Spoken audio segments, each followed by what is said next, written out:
Problem 16.5. A series circuit consisting of 3 resistors having resistance of 40 ohm, 50 ohm and 20 ohm respectively is connected across a voltage source of 120 volt.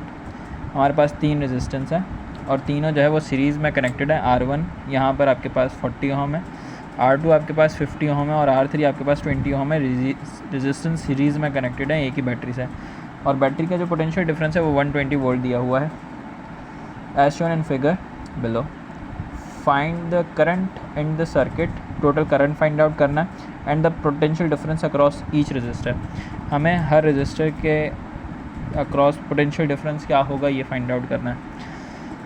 जब हम series circuit की बात करते हैं, series circuit में current drop नहीं होता है. पोटेंशियल डिफरेंस रेजिस्टेंस के हिसाब से उन रेजिस्टेंस पर ड्रॉप होता है. ठीक है, तो यहाँ पर करंट जो है वो सेम रहेगी. करंट की quantity across the circuit same रहेगा, मगर पोटेंशियल डिफरेंस वो एक तरह से डिवाइड हो जाएंगे हर रेजिस्टेंस के हिसाब से.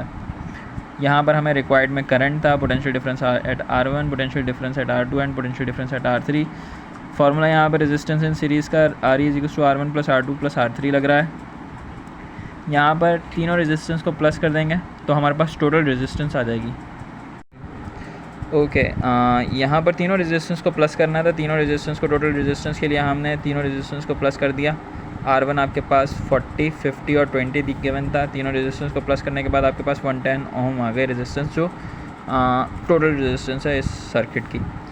उसके बाद हमें करंट फाइंड आउट करना था और उसके लिए हमने V=IR का फॉर्मूला लगाया. According to Ohm's law voltage I × R और I बराबर हो जाएगा वोल्टेज अपॉन रेजिस्टेंस. वोल्टेज हमें 120 गिवन थे और रेजिस्टेंस हमने 110 कैलकुलेट की. 120 को जब 110 से डिवाइड करवाएंगे तो हमारे पास 1.091 एम्प्स आएगा. 1.091 एम्प्स और एम्पेयर. ये हमने current flowing through the circuit find out किया. अब हम potential difference across each resistor find out करेंगे. उसके लिए हमारे पास V=IR का अगर फार्मूला है, current all over the circuit same रहेगा. अगर हम फर्स्ट रेजिस्टेंस की बात करेंगे तो हमारे पास वोल्टेज जो है वो फर्स्ट होगा, मतलब फर्स्ट अक्रॉस फर्स्ट रेजिस्टेंस हमारे पास फर्स्ट पोटेंशियल डिफरेंस आएगी. कहने का मकसद यह है कि अगर हम इस रेजिस्टेंस की बात करें तो इस रेजिस्टेंस के अक्रॉस जितनी भी पोटेंशियल डिफरेंस आएगी वो हमारे पास इस फार्मूला से आ जाएगी. V1=IR1 और इसमें करंट यही रहेगा, रेजिस्टेंस R1 की जो हमें गिवन है.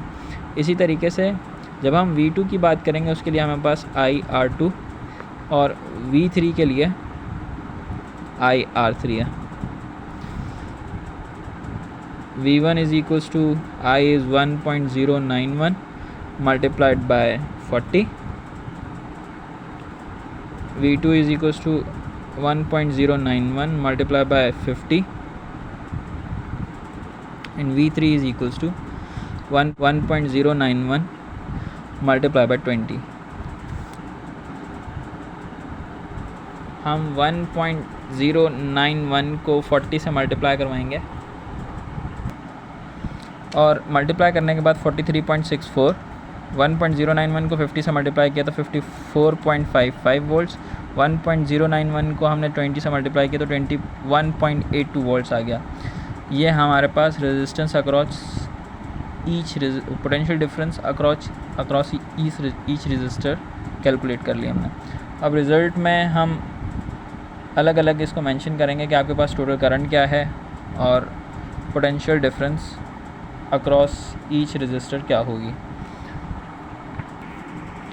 ओके, इसको रिज़ल्ट में आप इस तरीके से लिखेंगे. करंट आपके पास 1.091 एम्प्स आ गया. फिर potential difference at R1, R2 and R3.